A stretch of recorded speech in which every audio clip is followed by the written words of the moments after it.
안녕하세요. 저는 침수생비탄올 원장 황화수입니다.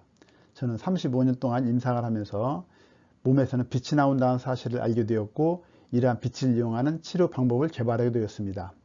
그중 섬유근통증을 치료하는 방법에 대해서 말씀드리도록 하겠습니다.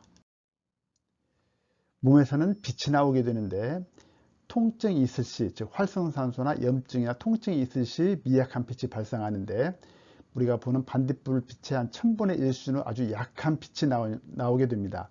이러한 빛을 바이오포톤 혹은 생물 광자라고 말하는데, 이 빛을 이용하여 치료하는 방법입니다. 우리가 어떤 질환이 생기게 되면 질환과 관계된 경혈, 트리거 포인트, 서양에서도 근육 이론에서 침을 놓는 그런 방법이 있습니다. 서양의 경혈이라는데, 그런 데서는 통증이 발생하고 거기에 통증 부위에서는 자연히 빛이 발생하게 됩니다. 이러한 빛의 효과는 식품의약품 안전처의 감독하에 한학연구원의 후원으로 동신대 한방병원에서 내시경 수술 후 어깨 통증에 대한 침수밴드 진통 효과에 대한 연구자용 임상실험을 완료하여 그 몸에서 나오는 빛이 진통 효과가 있음이 확인된 바 있습니다. 그러한 식약청에서 발표된 논문들 외에 입덧이라든지 생리통, 무릎 통증, 관절통, 여러 통증이나 질환에 대해서 과민성 대장염 같은 뇌혈관 질환을 치료한 여러 논문들이 있는데, 거기에 대한 일부를 보시고 계십니다. 섬유성 근통증이란 이름에서도 알 수 있듯이 근육과 관계된 질환입니다. 따라서 이 섬유근통증을 좀 더 자세히 이해하기 위해서는 근육에 대한 서양의 이론인 근막통 증후군에 대해서 잠시 알아볼 필요가 있겠습니다. 케네디 대통령이 주치했던 트라벨 박사가 주장한 이 이론은 근육이 긴장하면, 특정 근육이 긴장하면 다른 곳에 병을 유발한다고 되어 있습니다. 즉 목 근육, 흉쇄일근이라는 근육이 긴장하게 되면, 그 윗부분이 긴장하게 되면 안구건조증이나 알레르기성 결막염 혹은 두통 같은 그런 질환들이 많이 발생을 하게 되고, 중간 부위에서 아랫부위가 잘못되면은 비염이라든지 축농증 혹은 편도통증 같은 그런 질환을 유발하게 됩니다. 또한 턱을 지지하는 이복근이라는 근육이 잘못되게 되면 가래가 발생해서 후두염으로 진단이 되거나 입이 마르거나 입이 침에 너무 많이 고이는 그런 증상들이 생기게 됩니다. 또한 어깨 근육 중 승모근이 잘못되면 어깨 통증이라든지 오십견 같은 그런 증상이 나타나게 됩니다. 이러한 근육은 온몸에 퍼져 있어서 아주 많은 질환을 유발하게 됩니다. 지금 이제 이 그림을 보시면 첫 번째 그림이 그 흉쇄유들근이라는 방금 설명드린 첫 번째 근육입니다. 흉쇄유들이 그 목에 검은 점이 병의 유발점이고, 증상은 그 점선으로 나타난 부분이 증상입니다. 따라서 그 흉쇄유들근 윗부분이 잘못되면 두통이 생기고 눈이 안 좋아지고 결막염이라든지 안구건조증이 생기고, 중간 부위가 잘못되면 코에 염증을 유발해서 비염이나 축농증 같은 병이 생기게 되고, 하부가 잘못되면 편도 통증이 생기게 됩니다. 이것은 또한 턱근육은 두 번째 그림으로 턱근육을 보시면 턱근육이 긴장이 되면 잇몸에 염증을 유발하게 됩니다. 우리가 누구나 피곤하면 약간의 염증이 잇몸이 들뜨거나 염증이 생기는 이유가 바로 여기에 있는 것입니다.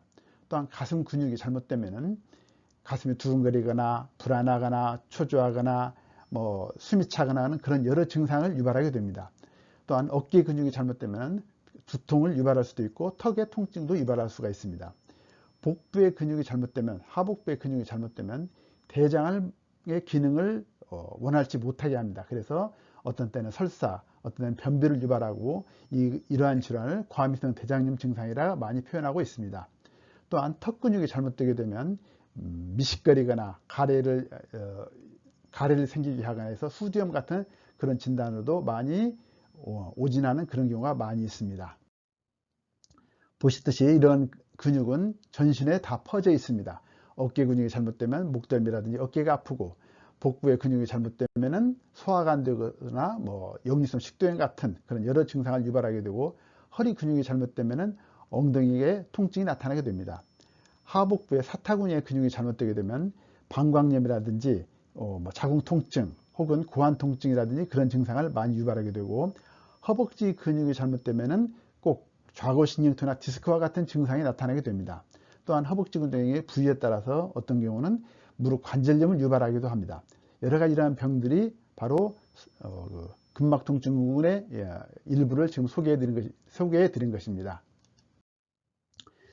그럼 교과서에 있는 섬유근통증이라는 것은 어떻게 증상을 지금 서술하고 있냐? 전신적인 여러 군데의 통증이 있고 다수 뇌외과적 질환이 있다고 되어 있으며, 또한 류마티즘성은 아닌데 류마티즘과 아주 비슷한 여러 군데의 관절 통증이 많이 생긴다고 되어 있습니다. 또한 만성 피로가 있고 약간의 수면장애, 약간의 우울증 등 신경성 증상이 있으며, 감각이 과민한 증상, 즉 벌레가 기어다니는 거나 만져보면 그게 뜨겁지도 않은데 뜨겁거나, 만져보면 그게 차지도 않은데 시리다거나 무겁거나 발로 찌르다거나 하는 그런 이상한 증상을 호소하는 분들이 있습니다. 이러한 증상을 교과서에는 섬유근통증의 증상이라고 표현하고 있습니다. 그래서 섬유근통증이라는 증상은 여러분도 보셔서 아시겠지만 근막통증의 일부와 신경성 증상의 일부가 혼합된 증상입니다. 쉽게 말해서 스트레스를 받게 되면 온몸의 근육이 긴장하게 됩니다. 근막통증 증후군의 원인이 되기도 합니다. 우리가 누구나 스트레스를 받게 되면 소화가 안 된다든지 머리가 아프다든지 어깨가 결린다든지 그런 증상들이 바로 근막통증 스트레스가 근막통증을 심하게 한다는 것을 알 수가 있고, 또한 스트레스가 쌓이게 되면 신경전달 물질 이상이 생겨서 누구나 신경성 증상이 생기게 됩니다. 수면장애라든지 만성피로, 우울증, 이러한 증상들이 바로 합쳐진 것이, 신경성 증상과 근막통증 증후군이 합쳐진 것이 바로 섬유근통증인 것입니다. 그래서 이러한 스트레스로 인한 증상을 이제 없애는 것이 가장 좋은 방법이 될 수가 있습니다. 그럼 현재에서는 어떻게 치료를 하고 있냐? 스트레스에 관계된 증상을 치료하기 위해서 신경전달물질 관련 물질을 이제 투여를 합니다. 그렇게 되면은 신경전달물질은 그 특징이 상호 균형을 이뤄야 됩니다. 잠을 너무 많이 자도 안 되고 잠을 너무 적게 자도 안 되고 심장이 너무 빨리 뛰거나 심장이 너무 느리게 뛰어도 안 됩니다. 그 서로 상호 간의 균형이 중요한 건데, 특정 신경전달물질을 투여를 하게 되면은 다른 신경전달물질과 균형이 깨져버립니다. 그렇게 되면 여러 가지 부작용이 생기고 치료가 제대로 낫지를 않고 여러 가지 다른 질환을 또 유발할 수 있는 그러한 여러 부작용들이 많이 생기게 됩니다. 그럼 이런 점을 없애기 위해서 지금 하는 방법들이 뭐냐? 명상이라든지 운동이라든지 호흡이라든지 요가 등을 많이 권장을 하고 있습니다. 이러한 방법들이 효과가 어느 정도는 있습니다만은 사실은 하기가 좀 만만치가 않습니다. 만만치 않고 또 효과도 그리 뚜렷하지 않게 나타난 경우도 많이 있어서 많이 불편한 점이 많습니다. 그러면 이 약을 쓰지 않고 치료하는 방법에 대해서 좀 더 알아보면은, 동양에서는 가슴에 있는 경혈을 치료합니다. 신경성 질환이 왔다, 불면증이다, 우울증이다, 그렇다면 대개 가슴에 있는 경혈을 치료합니다. 가슴에 있는 경혈이 대부분 신경성 질환과 관계되어 있는데, 우리가 전중열이라든지 유근열이라든지 천돌열이라든지 그런 것들이 다 신경성과 관련된 질환으로 거기를 침을 놓고, 서양의 근막통증 증후군에서도 이 근육이 긴장이 되면 신경성 증상을 유발하게 됩니다. 아까 그림을 기억하시면 더욱 좋은데, 가슴의 근육, 대흉근이나 흉근에 이상이 생기면 불안하거나 초조하거나 가슴이 두근거리거나 부정맥이 생기거나 깊은 잠이 안 오거나 하는 여러 가지 신경성 증상을 유발하게 됩니다. 또한 이러한 부위들은 치료를 요하는 부분을 눌러보면은 그것을 압통이 나타나게 되고 통증이 나타나게 되고, 그 통증에다가 침치료 등을 하는 방법입니다. 한 20여 년 동안 이 치료에 매달려 와서 제가 이제 여러 가지 방법을 많이 써봤는데, 가슴에 있는 경혈이나 근육의 특정 포인트를 구애받지 말고 꼭꼭 눌러봅니다. 눌러봐서 아픈 부위를 찾아내면 됩니다. 누르는 요령이 좀 중요한데, 손가락 끝과 누르는 부분을 수직으로 해야 됩니다. 직각으로 한 상태에서 약 4kg 이상으로 강하게 눌러봅니다. 강하게 눌러 손에 뼈가 딱 닿는 느낌이 들면 그 뼈를 살살 비벼보면 됩니다. 그러면 통증이 나타날 수가 있습니다. 이러한 작업을 가슴 앞쪽, 옆쪽, 뒷부분 전부 다 해봐야 됩니다. 갈비뼈 있는 부분을 거의 다 해야 됩니다. 이 통증이 넓으면 증상이 심하다고 생각하면 됩니다. 또 통증이 적으면 증상도 별로 심하지 않다고 그렇게 객관적으로 판단할 수가 있습니다. 그래서 이러한 통증에서 나오는 빛을 꼭 거꾸로 역이용하는 그런 방법을 저는 사용하고 있는 것입니다. 그래서 이 흉곽이 아픈 곳에다 붙인 모습입니다. 가슴에 붙이게 되면은 이제 아픈 곳에다 붙이게 되는데 대부분 한 절반 정도, 한 이 정도로 붙이게 되고, 좀 심한 사람은 좀 더 붙이고, 좀 약한 사람은 조금 덜 붙이기도 합니다.